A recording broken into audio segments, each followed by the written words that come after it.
Kepala SMA Negeri 1 Cipiring, yang saya hormati Bapak Ibu Guru, rekan sejawat, dan yang saya banggakan anak-anak semua. Terima kasih pada pagi hari ini sudah memenuhi undangan saya dan Bu Dwi untuk mengikuti acara diseminasi modul 1.4 CGP Angkatan 9. Alhamdulillah birabbil alamin, puji syukur kehadirat Allah Subhanahu wa taala yang telah memberikan kesempatan kepada kita semua sehingga pada pagi hari ini kita masih diberi kesempatan dia untuk bermuajalah. Sholawat serta salam marilah senantiasa kita panjatkan kepada Nabi besar Muhammad Shallallahu Alaihi Wasallam. Semoga kita selalu mendapat syafaatnya kelak. Amin amin ya rabbal alamin. Bapak Ibu yang saya hormati, pada pagi hari ini ada dua CGP yang akan menyampaikan paparannya terkait dengan modul 1.4 yaitu budaya positif. Yang pertama saya perkenalkan saya sendiri sebagai pembawa acara sekaligus CGP Angkatan 9 yang pada pagi hari ini juga akan menyampaikan paparan di modul 1.4, dan yang kedua rekan saya Ibu Dwi juga akan menyampaikan paparannya terkait modul 1.4. Untuk menyingkat acara pada pagi hari ini, yang pertama acaranya yaitu sambutan Ibu Kepala Sekolah, yang kedua langsung ke acara inti, dan yang ketiga diskusi. Marilah acara pada pagi hari ini kita buka dengan bacaan basmalah bersama-sama. Bismillahirrahmanirrahim. Acara yang kedua sambutan kepada Ibu Kepala Sekolah SMA Negeri 1 Cipiring, kepada Ibu Christine, disilakan.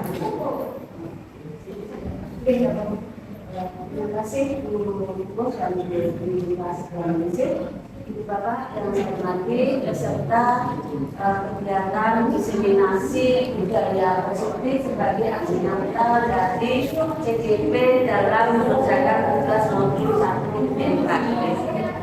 Kita ini sama-sama akan mendengarkan aksi budaya positif dan bagaimana nanti penerapannya di sekolah kita. Itu terima kasih atas kehadiran Bapak Ibu dan juga anak semua, sehingga ilmu yang akan kalian dapatkan pagi ini bukan hanya teori, tetapi akan melaksanakan di sekolah kita. Saja yang bisa saya sampaikan, semoga selamat mengikuti kegiatan diseminasi sebagai aksi nyata dari CGP Ibu Dwi Prasetyaningsih dan Ibu Hugo. Terima kasih, saya akhiri. Wassalamualaikum warahmatullahi wabarakatuh. Waalaikumsalam warahmatullahi wabarakatuh. Tamunya sama mungkin tadi oleh ada Pak Win tadi. Terima kasih kepada Bu Christine yang telah memberikan sambutannya. Untuk acara selanjutnya langsung ke paparan yang pertama, yaitu kepada Bu Dwi untuk silakan mempersiapkan diri. Bapak Ibu yang saya hormati bersama anak-anak yang saya banggakan, paparan yang akan disampaikan oleh Bu Dwi yaitu modul 1.4 yaitu tentang budaya positif. Adapun yang akan disampaikan adalah terkait dengan program yang akan dilaksanakan juga di SMA Negeri 1 Cipiring. Waktu dan tempat seluruhnya untuk Bu Dwi, silakan. Assalamualaikum warahmatullahi wabarakatuh. Waalaikumsalam warahmatullahi wabarakatuh. Yang terhormat Bu Christine selaku Kepala SMA Negeri 1 Cipiring, yang saya hormati juga Bapak Ibu Guru SMA Negeri 1 Cipiring dan anak-anakku yang saya cintai dan saya banggakan. Mohon izin saya semua untuk mendefinisikan modul 1.4 mengenai budaya positif. Bapak Ibu, selama kurang lebih hampir 2 bulan kami menjalani program pendidikan guru penggerak. Sudah sampai pada modul 1.4 yaitu mengenai budaya positif. Kami diberi tugas untuk mengimplementasikan apa yang sudah kami terima di modul 1.4 kepada pendidikan.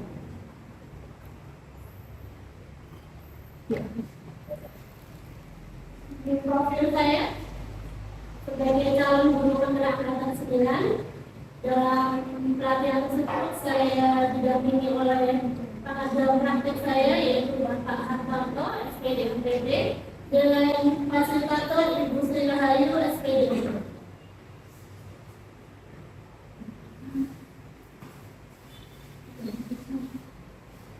Seperti yang sudah saya sampaikan tadi, tujuan dari diseminasi ini adalah mengimplementasikan konsep-konsep inti dari budaya positif yang sudah kami terima di modul 1-4 di lingkungan kelas.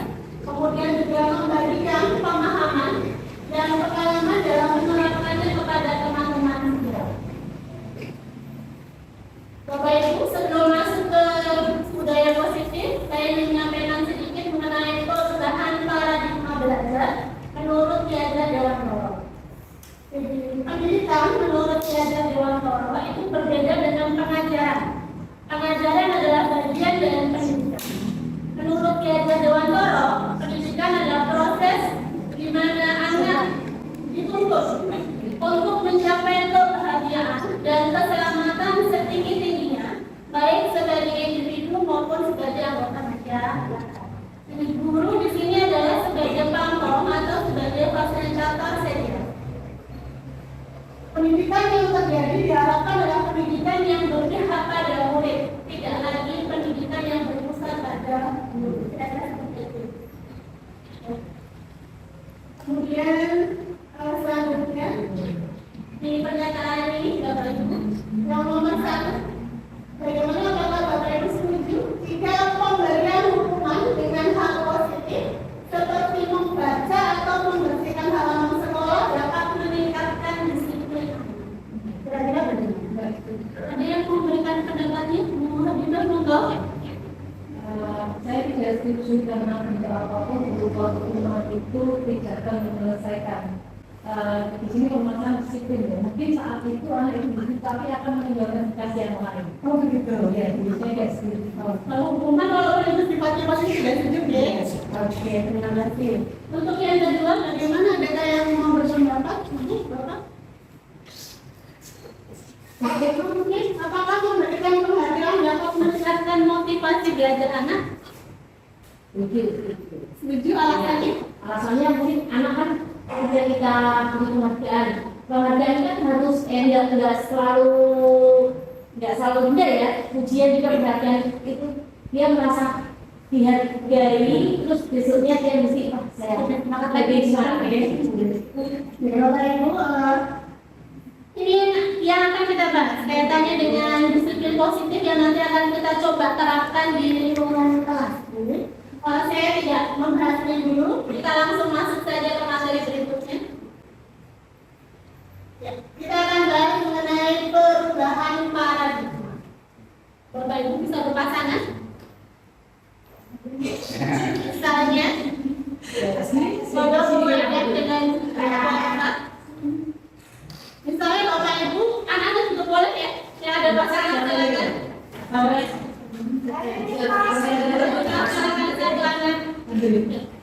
Mas ini sama Bapak ada Aura nih. Aura. Ya paling ya. Bagaimana kalau misalnya salah satu Bapak Ibu berperan yang satu itu memegang sesuatu yang menurut pandangan sangat berharga. Kemudian yang lain berupaya untuk membujuk bagaimana supaya benda yang berharga yang ada di genggaman itu diberikan kepada temannya. Coba, saya akan dipraktekkan. Jadi misalnya saya ini pegang sesuatu yang berharga, kemudian Bu Kukuh meminta saya untuk memberikan. Kira-kira respon panjenengan seperti apa? Monggo silakan menjadi. Coba silakan.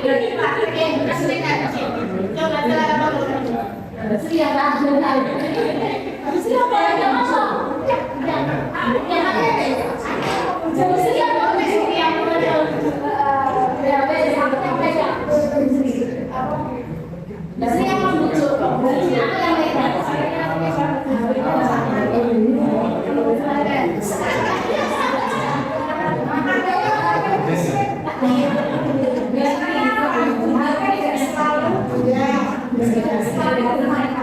pada saat belajar agak harus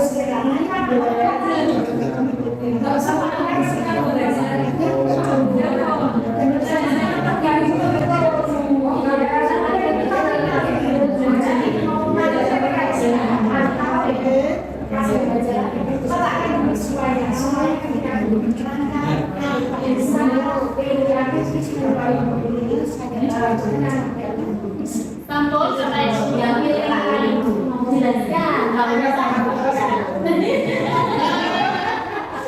Bapak bisa menceritakan bagaimana Bapak supaya memperhatikan HP-nya.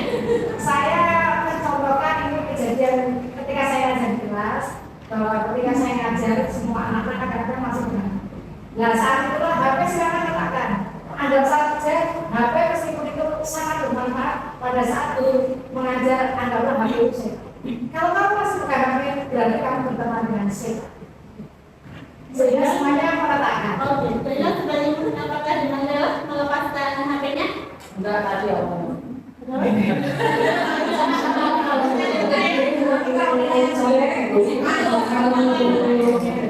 Apakah Bapak ketika muridnya memberikan HP-nya ada pandangan berasa bisa mengontrol muridnya memberikan HP? Ya meskipun tidak 100% tapi paling tidak mengurangi supaya mereka bisa konsentrasi. Bisa mengontrol anak. Ya meskipun ada dengan sama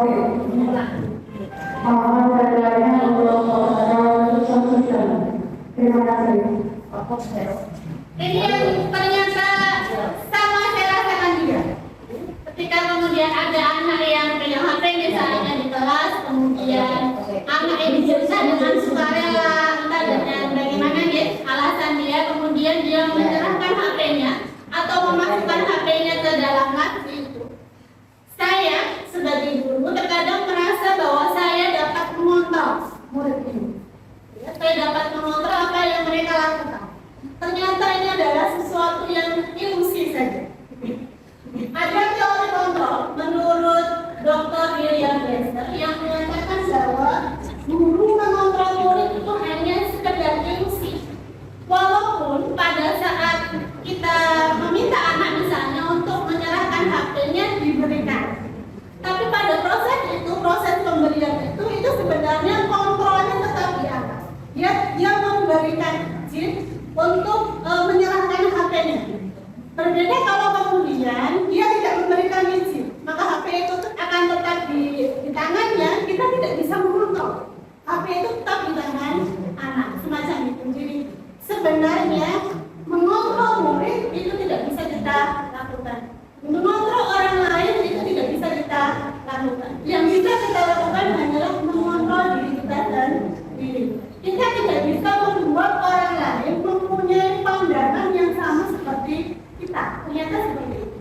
Yang bisa kita lakukan adalah kita mencoba untuk memahami bagaimana cara anak-anak untuk memandang sesuatu. Anak-anak tidak bisa kemudian dipaksa untuk memandang sesuatu seperti yang kita anggap, karena memang gambarannya berbeda. Kemudian yang kedua, kritik dan membuat orang merasa bersalah dapat menguatkan karakter. Saya kadang-kadang misalnya memberi nasihat pada anak, ada yang pakai bahasa yang halus, saya berusaha mengatur hatinya. Ya. Ternyata ketika membuat rasa bersalah, walaupun hatinya tertutup, membuat anak ini merasa menjadi rendah. Jadi ini tidak baik dilakukan. Kemudian selanjutnya, bahwa penguatan positif, efektif dan bermanfaat. Tidak selalu tadi. Ketika kita memberikan motivasi, kita memberikan penghargaan, apakah itu selalu efektif? Ternyata tidak. Sekali lagi, karena apa? Karena kontrolnya tetap di anak. Apakah dia akan berubah atau tidak? Kontrolnya tetap di anak. Terakhir, bahwa seorang dewasa memiliki hak untuk memaksa. Ternyata juga tidak begitu. Ini yang saya sampaikan tadi, Bapak Ibu. Jadi kita akan merubah pola pikir dari stimulus respon menjadi teori kontrol. Yang tadi dia melihat segala sesuatu dengan pandangan yang sama. Kita mencoba menarik anak sesuai berpandangan sesuai pikiran kita. Misalnya bahwa HP itu tidak baik, bahwa ketika pembelajaran menggunakan HP itu kalau tidak digunakan untuk belajar ya itu tidak baik seperti itu.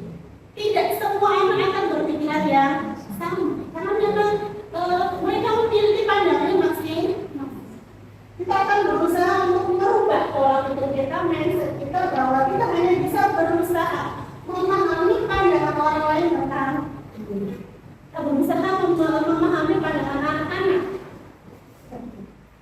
Kemudian setiap perilaku memiliki tujuan. Hanya kita yang bisa mengontrol diri kita sendiri, kita tidak bisa mengontrol orang lain. Jadi kita perlu kolaborasi dan konsensus untuk menciptakan pilihan-pilihan komunikasi dengan anak itu. Ketika dia memberikan HP-nya, ada yang harus dikomunikasikan. Tidak hanya sekedar kemudian kita mengambil HP-nya saja, tidak seperti itu. Lalu adalah model berpikir dengan harapannya adalah ketika pola ini diterapkan, kita kenal anak-anak. Nanti Bapak Ibu ya. Selanjutnya disiplin. Dari bahasa Latin, disiplinnya artinya biasa. Mas Andre, kalau dengar kata disiplin bagaimana? Ya, kita ada aturan. Intinya tentang peraturan ya? Kalau misalnya pakai helm, Ya, pakai kereta. itu karena Karena ada aturan dalam undang-undang yang mengatur kita harus bekerja dengan aturan untuk melakukan itu. oh gitu. Kalau misalnya tidak ada aturan mengenai pemakaian helm, apakah tetap dipakai?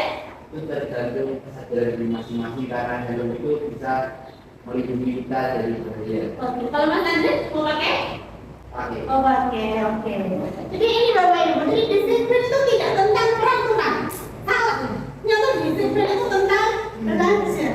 Bagaimana ketika kita itu disiplin, ternyata kita menghargai diri kita sendiri. Jadi ini yang ingin kita wujudkan, ini yang kita ingin bangun. Jadi ketika anak itu disiplin, ini urusannya tidak dengan peraturan, urusannya tidak dengan tata tertib, tapi bagaimana kemudian muncul motivasi dari dalam anak itu sendiri untuk menaati peraturan. Tanpa adanya peraturan, ketika motivasi itu muncul, tanpa peraturan dia tetap disiplin. Itu yang kita harapkan seperti itu.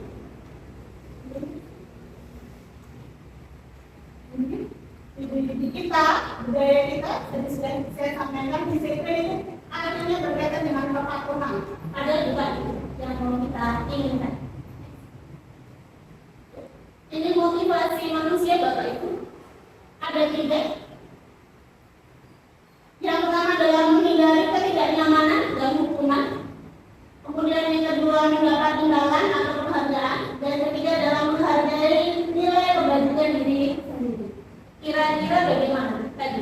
Ketika misalnya panjenengan ada di kelas, kemudian HP anak-anak itu diambil, anak-anak motivasinya memberikan HP itu di rantai yang mana?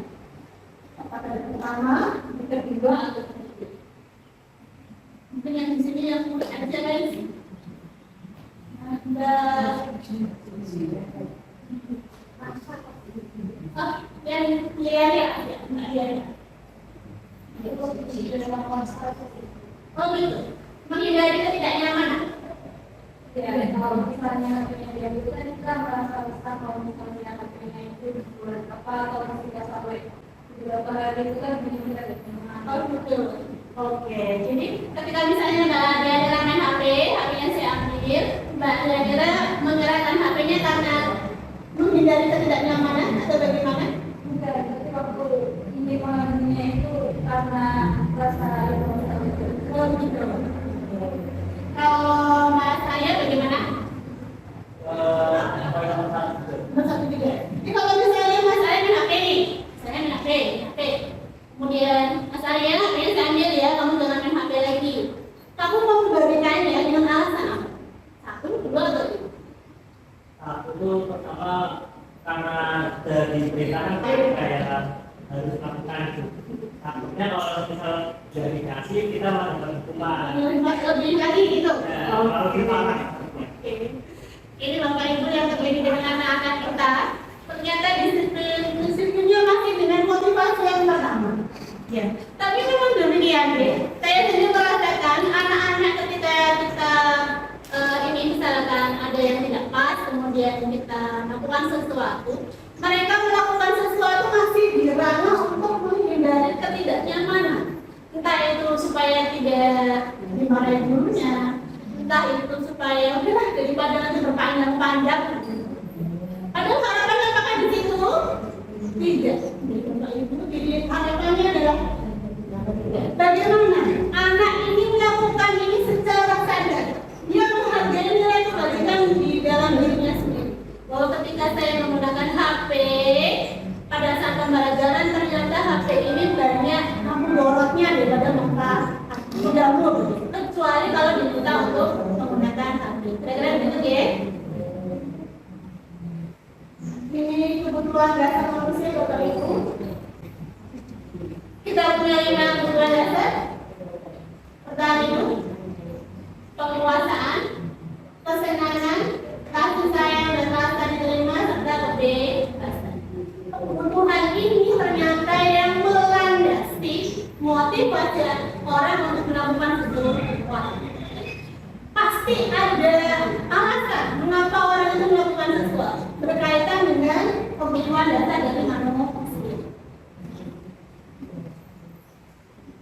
Ini contohnya, saya mau Bapak Ibu berpendapat.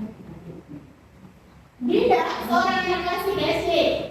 Begitu tiba di rumah, dia menangis dan mengadu pada ibunya bahwa ia benci Ibu Rani. Menurut Anda, kebutuhan apa yang berusaha dipenuhi oleh Dinda? Jadi Dinda pulang sekolah, Dinda bilang ke ibunya, gitu, dia benci ibunya. Ibunya tanya, kenapa kok kamu benci? Jawabannya Dinda yang pertama.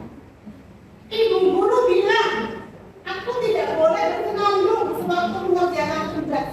Katanya, kelas harus tenang, tidak ada suara, kan tidak seru. Tadi apa Bapak Ibu kebutuhan dasarnya 5? Kebebasan. Apalagi buka dulu. Bertahan dulu. Oke, yang dasar sekali yang tengah adalah bertahan hidup. Kemudian penguasaan, kesenangan, kasih sayang dan kebebasan. Kalau jawabannya tadi, jawaban anak.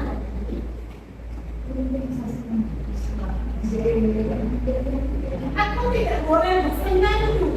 Kira-kira kebutuhannya Dinda yang tidak terpenuhi yang dia belajar bisa mungkin sambilan. jadi dia tidak terpenuhi kebutuhan kesenangannya. Oke. Kemudian saya kunci dulu jawaban pertama dan jawaban. Kemudian jawabannya Dinda yang kedua. Bu guru tidak menyapaku hari ini. Padahal aku pakai jepit rambut baru.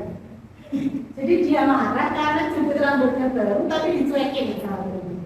Kira-kira kebutuhan dasarnya yang tidak terpenuhi yang mana Bapak? Kasih sayang. Pak Joko setuju kasih sayang? Iya, ada berapa lain? Kasih sayang. Oke. Saya kunci dulu. Yang terakhir. Nah ini. Aku bosan. Pelajarannya begitu aja. Mendingan guru aja. Biar bosan. Apa kira-kira? Kebebasan. Jadi yang pertama apa Bapak Ibu? Kesenangan, kasih sayang, sama kebebasan. Kita coba lihat.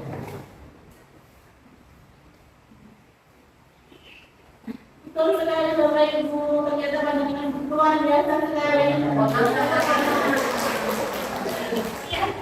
Jadi memang itu, ketika anak melakukan sesuatu, memang ada alasannya kenapa dia melakukan hal yang ini. Iya. Pada teori lama, paradigma lama, seorang guru cenderung untuk melakukan itu salah, tapi tidak menggali apa sih tujuan anak melakukan itu, kebutuhannya mereka yang tidak terpenuhi yang mana sih. Jadi melalui budaya positif ini diharapkan kita ke depan mulai berubah, tidak lagi menjudge ini salah, tapi kita mulai membuka diri, ini apa sih anak sebenarnya yang dia tidak terpenuhi kebutuhan yang mana sih, lalu kemudian kita melakukan sesuatu. Ini Bapak Ibu tadi yang mau sudah hubungan menyakitkan, tidak nyaman, betul, mulai takut, memaksa, dan mulai bergerak. Nah, ternyata ini penghargaan. Yang kadang pun saya lakukan, saya kadang-kadang memberikan bonus, apa ya, kadang pensil, ada bukan ya Mas Andri ya, kalau anak itu bisa. Ternyata Bapak Ibu salah. Penghargaan itu tidak efektif, merusak hubungan dan mematikan kreativitas. Ini bukan saya yang bilang ya Bapak Ibu, ini suatu penelitian menunjukkan.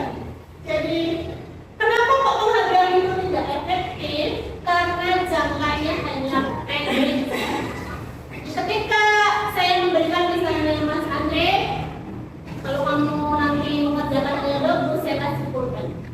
Dia termotivasi karena bukan karena dirinya sendiri. Begitu besoknya saya tidak berikan pulpen sebagai hadiahnya, apakah dia masih termotivasi? Bagaimana kok penghargaan bisa merusak hubungan? Dampaknya bagaimana dengan temannya yang tidak mendapat pulpen? Ada dampaknya? Ada sendiri kok? Orang berpulpen terus saya kok tidak? Anak merasa, oh yang dapat pulpen ternyata yang pintar-pintar saja. Saya kan biasa saja. Itu yang seperti itu. Dan yang lain membuatkan kreatif. Ketika ada anda hadiah, anda berbuat hadiah, anda yang otak kemudian stuck di situ. Tidak bisa berkreasi sendiri. Mematikan kreatif. Ini Bapak Ibu. Konsep disiplin dengan identitas sukses ada dua, yaitu konsekuensi dan restitusi. Mohon maaf ini waktu diubah dari Canva ke PPT kok berubah. Konsekuensi itu penguatan jangka pendek, sedangkan restitusi nanti kita akan bahas apa sih restitusi itu. Di restitusi guru bertanggung jawab atas perilaku, fokus pada pemecahan masalah jangka panjang, tidak pada jangka pendek. Guru menghormati dirinya dan orang lain, serta guru bersemangat untuk memperbaiki kesalahan. Ini yang diharapkan. Jadi restitusi itu apa? Restitusi itu kondisi di mana kita mengharapkan siswa untuk dapat memecahkan masalahnya sendiri, membuat solusi atas masalah yang dia buat. Kemudian dia dapat kembali ke kelompoknya dengan lebih positif. Kira-kira begitu. Kemudian bagaimana kalau penghargaan tidak boleh? Apa yang bisa kita lakukan? Jadi bentuknya adalah apresiasi, memberikan dukungan secara khusus, pengakuan secara pribadi, pengakuan pada semua murid, berlaku secara konsisten dan fokus pada proses. Ini yang terakhir yang paling penting. Jadi ketika anak melakukan sesuatu, kita tidak bisa bilang kamu bagus, kamu hebat, kamu pintar. Bukan di situ poinnya. Apresiasi yang kita berikan adalah misalnya ketika dia mendapatkan nilai yang bagus, bagaimana belajarmu? Apakah belajarmu mungkin? Misalnya kan begitu ya. Dia bisa belajar begini, bagus. Belajarmu bagus sehingga nilaimu bagus. Jadi yang kita tekankan adalah pada prosesnya, tidak pada hasil. Jadi prosesnya yang penting. Ketika anak itu berempati misalnya menolong temannya, yang kita lihat prosesnya, empatinya, menolong temannya. Kamu sudah bagus tadi menolong temanmu, kamu sudah bagus menyapa temanmu dengan baik, kamu sudah sopan.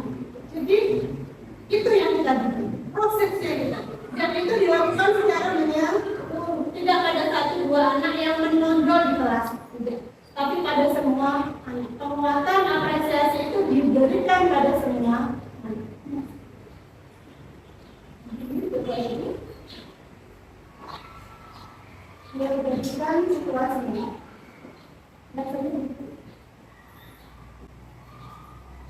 Jadi supaya kita jelas apa bedanya hukuman, konsekuensi dan restitusi. Jadi ketika siswa tidak mengerjakan tugas, kalau hukuman ini tadi lebih di depan kelas, kemudian masih takut. Kalau konsekuensi guru memberikan tugas pada saat jam istirahat, kemudian guru juga kerja menghormati para guru. Bedanya dengan restitusi yang mau kita tekankan di sana. Kalau hukuman sama konsekuensi insya Allah sudah paham di Bapak Ibu ya, sudah biasa kita lakukan. Ini yang restitusi Bapak Ibu.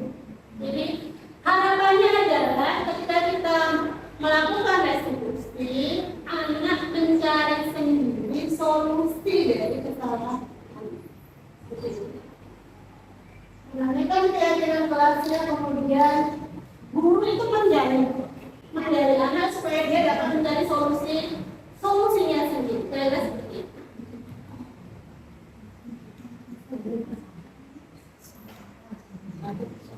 Ini Bapak Ibu, kira-kira diskusi tadi.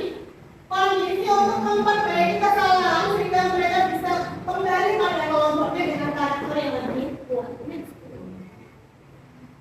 Bapak Ibu, bagaimana dengan posisi kontrol kita? Kita ada di posisi yang mana? Penghukum, saya rasa tidak nih. Biasanya bagaimana Bapak Ibu? Teman, kalau saya seringkali di posisi itu karena anak-anak sudah, menurut saya sudah dewasa. Kadang-kadang saya memposisikan diri sebagai teman, membuat rasa bersalah. Ya. Pemantau, kalau pemantau itu pegangannya peraturan. Harus begini, peraturannya ini. Kalau tidak sesuai dengan peraturan, konsekuensinya ini. Tahu sendiri. Yang lain adalah manajemen. Coba kita bedakan. Ini juga penting. Penghukum jelas, saat menangani pegangan negara lain, membuat rasa bersalah, kelompoknya. Kecewa sama kamu. Teman, ayolah jangan terlambat lagi buat duduk belajar. Ini saya sudah sampaikan pemantau rakyat. Kemudian kaitannya dengan restitusi tadi. Kenapa sih kamu terlambat? Mengapa kamu terlambat? Apakah kamu tahu kesalahanmu? Tahapannya. Kemudian yang terakhir, bagaimana kamu memperbaiki? Jadi anak dimintai pendapat untuk memperbaiki kesalahannya caranya bagaimana?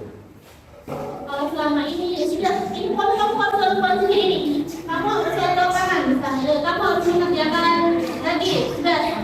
Kamu harus ini, kamu harus ini. Anak seringkali tidak kita libatkan dalam diskusi ini.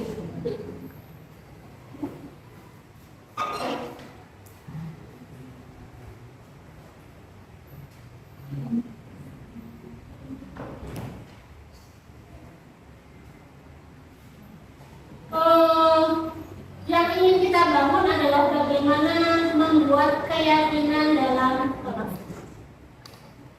Bapak Ibu, ini yang coba saya lakukan di kelas saya 12 MK3. Jadi saya mencoba membuat keyakinan kelas. Bagaimana cara membuat keyakinan kelasnya? Yang pertama, membreakdown dulu peraturan-peraturan kelas yang mereka tahu. Anak diminta untuk menuliskan peraturan-peraturan yang mereka tahu.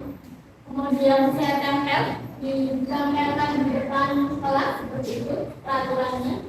Setelah ini kemudian secara bersama-sama kami mendiskusikan nilai-nilai kebajikan universal apa yang ada di peraturan itu. Kemudian dibuat menjadi keyakinan kelas.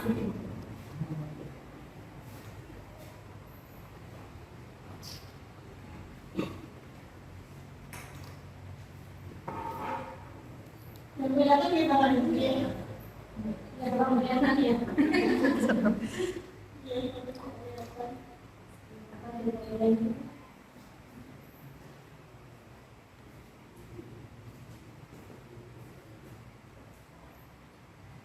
Misalnya begini, contoh saja Bapak Ibu. Peraturan umumnya harus datang tepat 4 hari. Kemudian harus mengembalikan buku perpustakaan sesuai jadwal. Kalimat-kalimat ini akan berubah menjadi keyakinan kalau apa? Disiplin. Karena ini kaitannya dengan disiplin. Jadi keyakinan yang kami tuliskan di kelas 12 3 itu antara lain saling menghormati dan menyayangi antara guru dengan murid, kemudian berdisiplin, bertanggung jawab. Ini keyakinan kelas yang pada pengembangannya nanti ketika anak itu kemudian merasa yakin, oh iya saya harus menjadi anak yang menghormati orang lain, maka otomatis ketika bertemu dengan gurunya dia akan tersenyum, dia akan itu yang mau coba dibangun, keyakinan itu yang mau coba dibangun di kelas kami 2012.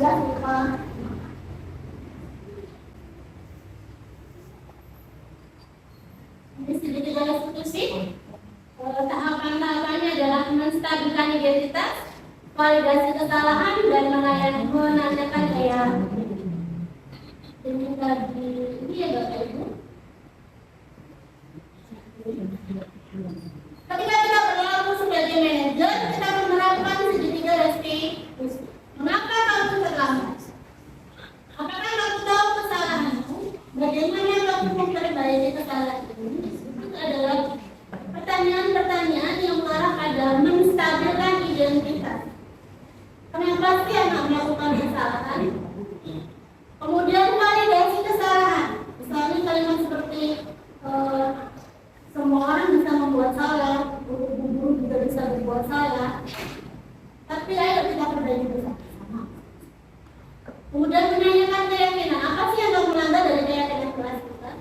Apa sih yang seharusnya kamu lakukan? Solusinya bagaimana?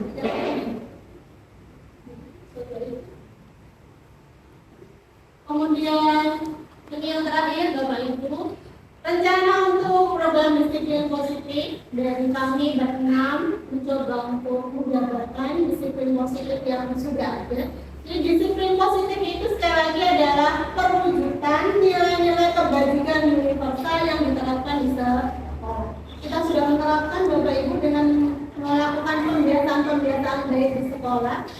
Program ini adalah program yang insya Allah kami sampaikan ke bagian yang berwenang, apakah itu di kurikulum atau di kesiswaan, berkaitan dengan supaya pembiasaan baik kita menjadi lebih baik.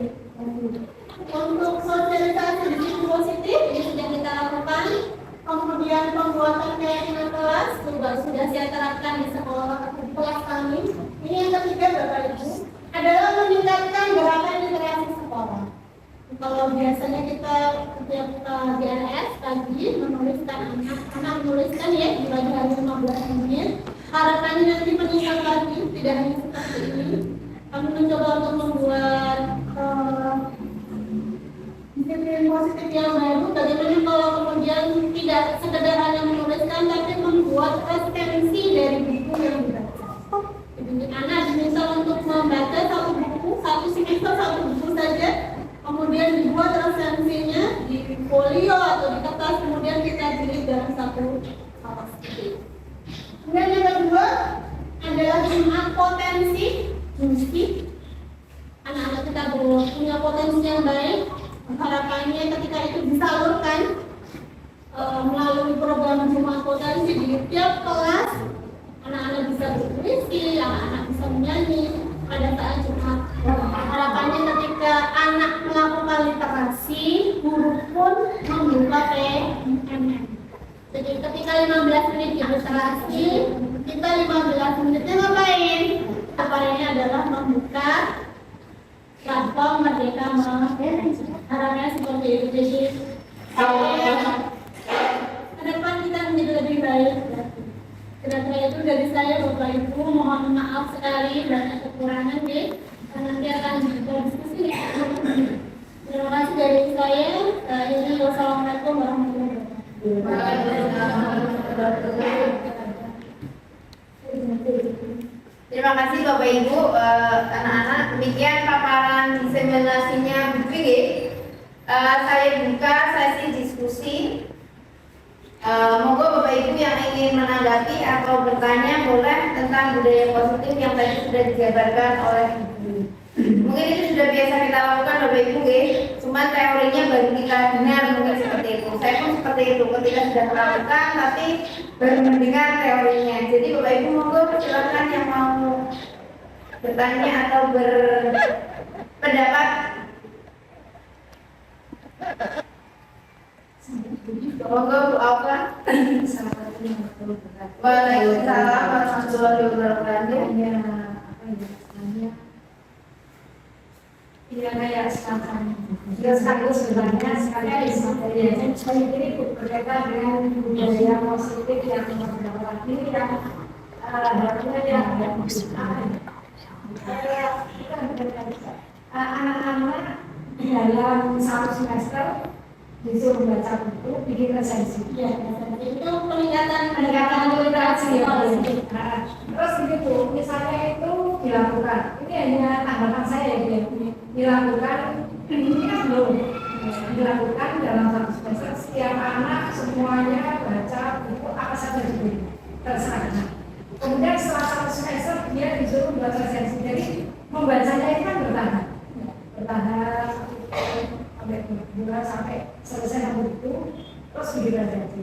Bagaimana dengan anak-anak yang belum tahu cara membuat resensi karena materi di kelas mungkin belum ada. Seperti materi resensi itu kan tidak sampai kelas berapa ya? Kelas 10 kan belum.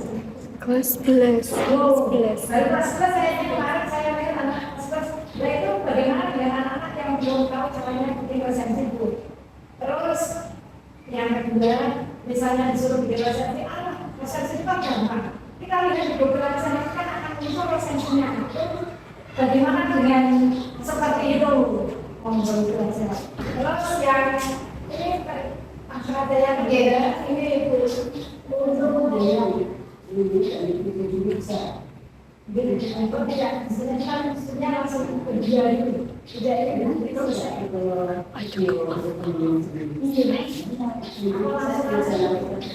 Ini menyelesaikan pertanyaan saya ketika dijawab monggo langsung di kan biar jawab selesai dulu. Monggo bisa dijawab, monggo bisa selesai. Oke, ini juga habis selesai kok. Terima kasih pertanyaannya Bu Auka, bagus sekali masukan juga saya itu. Jadi kalau program ini kan programnya tidak bisa jalan sendiri ya. Nanti saya akan sampaikan ke guru dan ke siswa saja berkaitan dengan interaksi. Dan ini tentu saja tidak bisa kita laksanakan langsung, mungkin ada sosialisasi dulu. Untuk sosialisasinya nanti bekerja sama antara wali kelas dengan guru bahasa Indonesia. Kalau resensi dasar, saya rasa di SMP hanya sudah diberi. Jadi mengenai tema, judul, kemudian unsur-unsur intrinsik, unsur-unsur ekstrinsik dalam satu buku, itu anak-anak di SMP sudah dapat pelajarannya ya Mbak, yang dasar sudah dapat. Jadi nanti penguatannya bagaimana nanti wali kelas akan bekerjasama dengan guru bahasa Indonesia. Kemudian bagaimana pengontrolnya? Tentu saja ini perlu peran yang lebih dari wali kelas dari guru bahasa Indonesia. Dia memotivasi anak untuk belajar. Kita berpikirnya positif dulu ya. Kita berpikirnya positif supaya anak melihat situasinya. Tidak nanti perasaannya bagaimana kita evaluasi. Tapi itu kerjasama terutama antara wali kelas dengan guru bahasa Inggris. Dan tentu saja guru yang mengajar pada saat jam pertama juga akan dibuatkan ya. Terima kasih Bu Auka dan Bu Dwi yang telah menjawab pertanyaan dan bertanya. Bapak Ibu yang saya hormati, masih ada pertanyaan? Oke, kalau tidak berarti untuk penyampaian materi Bu Dwi, saya kira cukup Bu Dwi ya. Yang sudah dipaparkan dari awal sampai akhir kira-kira sudah jelas ya, sudah ada gambaran bagaimana kelak kita akan membuat budaya positif di sekolah kita yang saat ini kita tempat untuk bekerja ya, setiap hari kita berada di sini. Semoga budaya positif itu akan segera terlaksana dan program-program yang disampaikan Bu Dwi itu sangat bagus dan semoga saja seluruh warga SMA Negeri 1 Cipiring mendukung sehingga program itu bisa terlaksana dengan baik. Itu harapan kita semua aja. Dan terima kasih Bu Dwi yang sudah menyampaikan pada hari ini. Mungkin marilah acara pada pagi hari ini kita tutup dengan bacaan hamdalah bersama-sama. Alhamdulillahirabbil alamin. Saya sebagai pembawa acara mohon maaf. Terima kasih. Saya akhiri wabillahi Wabillahi taufiq wal hidayah. Wassalamualaikum warahmatullahi wabarakatuh.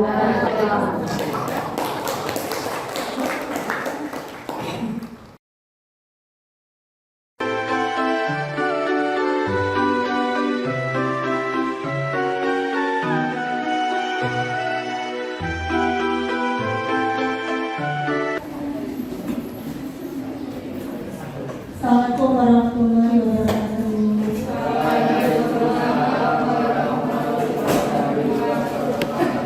Selamat siang anak-anak.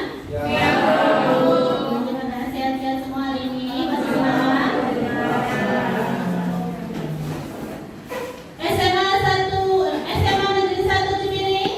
Sukses! Terima kasih anak-anakku sekalian. Pada kesempatan siang kali ini mohon izin ingin menyampaikan sesuatu berkaitan dengan rencana penerapan disiplin positif di SMA Negeri 1 Cibiring. Saya mendapatkan ilmu dari program guru penggerak, di antaranya adalah mengenai budaya positif. Budaya positif itu apa? Budaya positif adalah perwujudan nilai-nilai kebajikan universal di sekolah. Apa yang sudah kita lakukan? Antara lain adalah melalui pembiasaan positif. Sudah dilakukan ya? Ada 7S, ada program sholat duhur berjamaah, ada program Jumat ya? Jumat bersih, kemudian Jumat apa lagi? Sehat, betul. Ada kerja bakti membersihkan lingkungan kelas dan sekitar, gitu ya. Apakah kira-kira perlu ditambah pembiasaan yang lain? Perlu nggak? Jadi setelah mengadakan evaluasi, kemudian ada hal-hal baru, program-program baru yang kiranya dapat untuk kita tambahkan di semester yang akan datang. Ini rencana programnya calon guru penggerak ya anak-anak. Jadi untuk rencananya antara yang pertama adalah sosialisasi disiplin positif. Kemarin sudah dilaksanakan Bu Dwi, mengimbaskan materi yang saya terima ke teman-teman guru yang lain dan sebagian murid yang diundang, tidak semua. Kemudian yang kedua, pembuatan kesepakatan kelas sudah kita lakukan ya? Kita sudah membuat keyakinan kelas yang sudah kita sepakati di kelas berapa? 11. Kemudian yang ini, yang nomor 3 yang akan saya lakukan hari ini adalah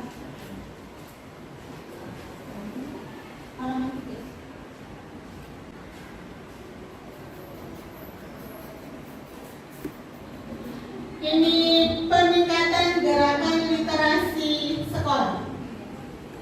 Kira-kira kenapa sih gerakan literasi itu perlu ditingkatkan? Ada yang mau memberi penjelasan? Pak Ferdina mungkin? Perlu nggak literasinya ditingkatkan lagi? Perlu. Kenapa?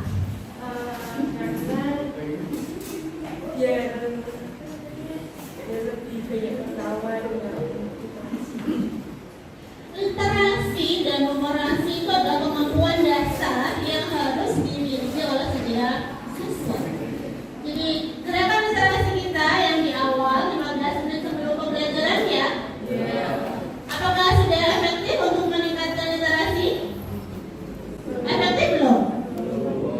Belum? Merasa belum? Oke, kira-kira apa yang mau ditingkatkan lagi? Ada saran? Mas Arya mungkin? Baura, belum ada ide? Atau yang lain mau memberi saran? Boleh?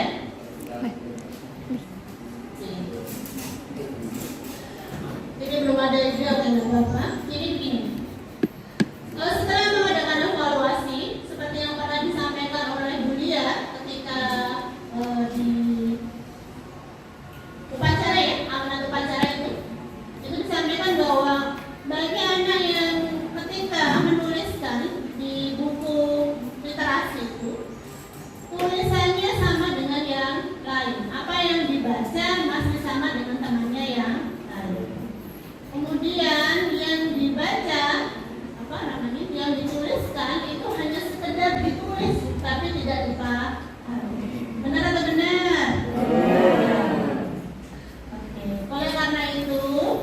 Dwi merencanakan satu program yaitu meningkatkan gerakan literasi. Salah satunya adalah dengan membuat resensi buku. Sudah dapat pelajarannya ya?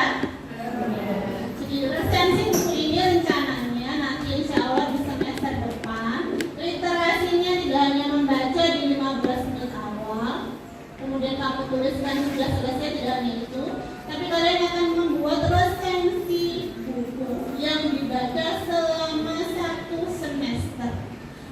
Jangan khawatir, tidak banyak, hanya 1 buku 1 semester. Nah, udah cukup waktunya? Cukup ya? 1 buku. Bukunya apa? Bebas.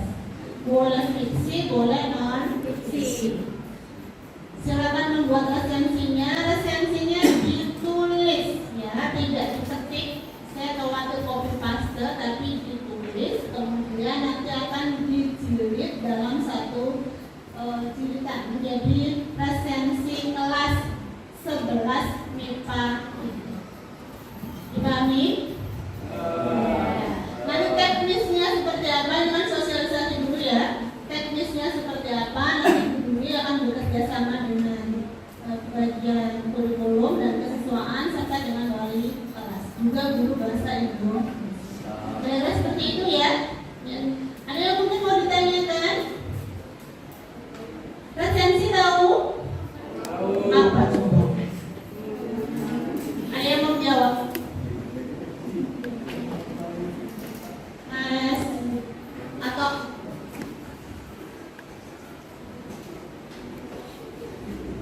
lupa? Yang lain? Resensi apa resensi?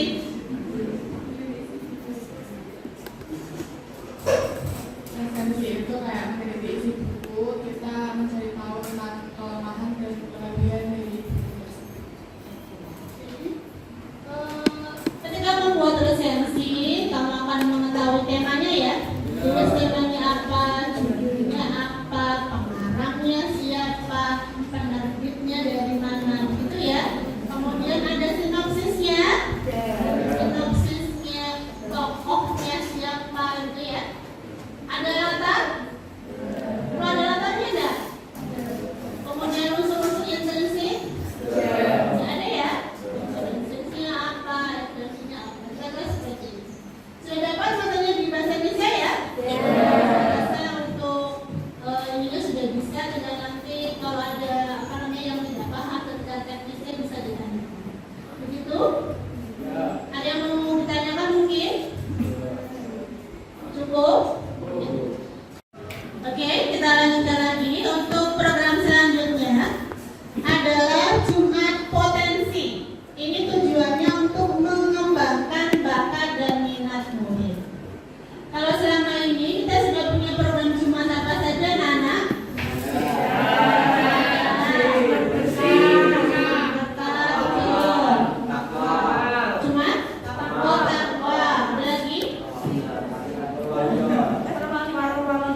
dan itu harus semuanya atau penyampainya aja. Jadi begini, untuk Jumat Potensi memang semua anak harus berpartisipasi, tidak hanya 1-2 ya, semua anak berpartisipasi. Tentu saja tidak bisa dilaksanakan sekaligus dalam Jumat itu ya, nanti secara bergantian. Jadi misalnya kok setengah jam itu hanya untuk 2 atau 3 anak, tidak masalah ya.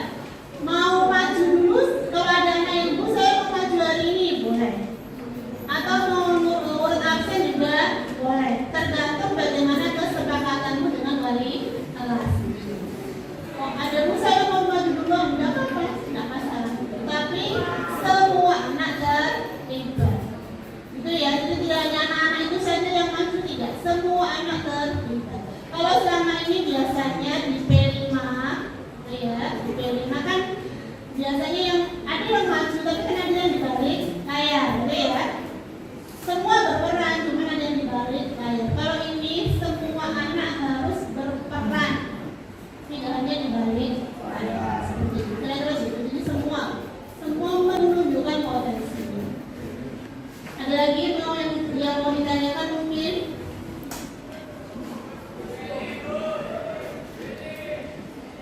Tidak ada? Oke. Jadi ini ya salah satu manfaat dari Jumat Potensi sekali lagi untuk mengembangkan bakat dan minat. Silakan ini benar-benar dimanfaatkan kegiatan ini supaya apa? Supaya kamu berkembang. Ya, tidak hanya untuk urusan akademik saja, tapi non akademik juga harus ditingkatkan. Boleh kamu menunjukkan kebiasaannya berkaitan dengan olahraga? Boleh. Jadi kalau kamu kok ikut taekwondo misalnya, jurus-jurusnya boleh ikut. Kok bisa takraw misalnya, silakan ditunjukkan takraw. Gimana sih teknik takraw? Jadi tidak melulu hanya di bidang seni.